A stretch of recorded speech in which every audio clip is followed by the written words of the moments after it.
सन और मून के gravitational force के कारण जो अर्थ में वाटर लेवल का राइज होता है, खास करके ओशियंस में, उसको हम लोग टाइड कहते हैं। ये जनरली दो टाइप के होते हैं। आज की क्लास में हम लोग जानेंगे नीप टाइड के बारे में। उस अवस्था को कहते हैं जब नॉर्मल टाइड से 20% लेस टाइड आता है तो उसको नीप टाइड कहते हैं।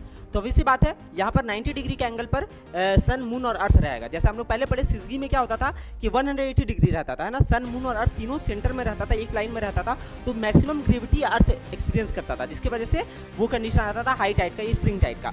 बट इसमें क्या होगा, 90 डिग्री का एंगल है तो ये एक दूसरे का काउंटर बैलेंस कर देता है। देखो यहाँ पर क्या हो रहा है, ये सन का ग्रेविटी अर्थ का पानी को इस साइड टान रहा होता है, बट मून का ग्रेविटी सबको इस साइड टान रहा होता है ना, सबको इस साइड टान रहा होता है। तो जिसकी वजह से एक दूसरे को काउंटर बैलेंस कर दे रहा है। तो ये 90 डिग्री का एंगल में होता है, देख रहे हो यहाँ पर एक 90 डिग्री का फॉर्मेशन हो रहा है, यहाँ पर एक 90 डिग्री का फॉर्मेशन हो रहा है। तो यानी कि पहला कंडीशन तो ये हो गया कि नीप टाइड जब बनेगा तो धरती, सूर्य और चंद्रमा का पोजीशन कुछ इस तरह से रहेगा, 90 डिग्री के एंगल पे होगा, है ना। तो यानी कि हम लोग इसको ऐसे भी बोल सकते हैं कि ये वैक्सिंग और वेनिंग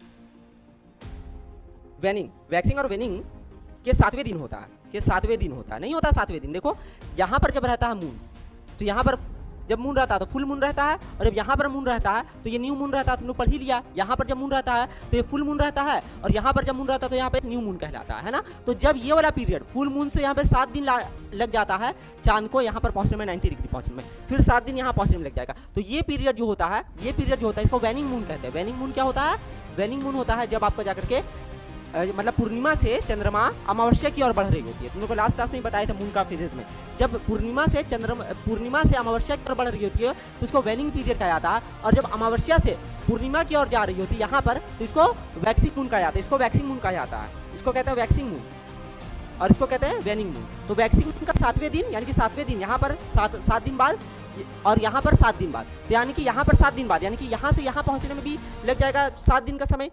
तो एक यहाँ पे मून यहाँ बना लेते हैं, एक मून यहाँ पे बना दिए मान के चलो। तो यहाँ पर तो यानी कि पहला कंडीशन यहाँ पर जब मून रहेगा, और दूसरा कंडीशन जब मून यहाँ पर रहेगा तो भी देखो 90 डिग्री का एंगल फॉर्मेशन हो रहा है ना। तो यानी कि अमावस्या से 7वां दिन यहाँ पर चांद रहेगा, ये वाला एरिया में चांद रहेगा अमावस्या से 7वां दिन ये वाला, और पूर्णिमा से 7वां दिन चांद यहाँ पर रहेगा। तो ये दो पीरियड में 90 डिग्री का एंगल का फॉर्मेशन करता है, जब सन और मून का ग्रेविटी आपस में एक दूसरे को काउंटर बैलेंस कर देता है ना। तो ऐसे में हाई टाइड का फॉर्मेशन नहीं होगा। तो इस टाइड को, इस सच टाइड को नीप टाइड कहते हैं, समझ में आ गया ना, क्योंकि एक दूसरे को काउंटर बैलेंस कर दे रहा होता है।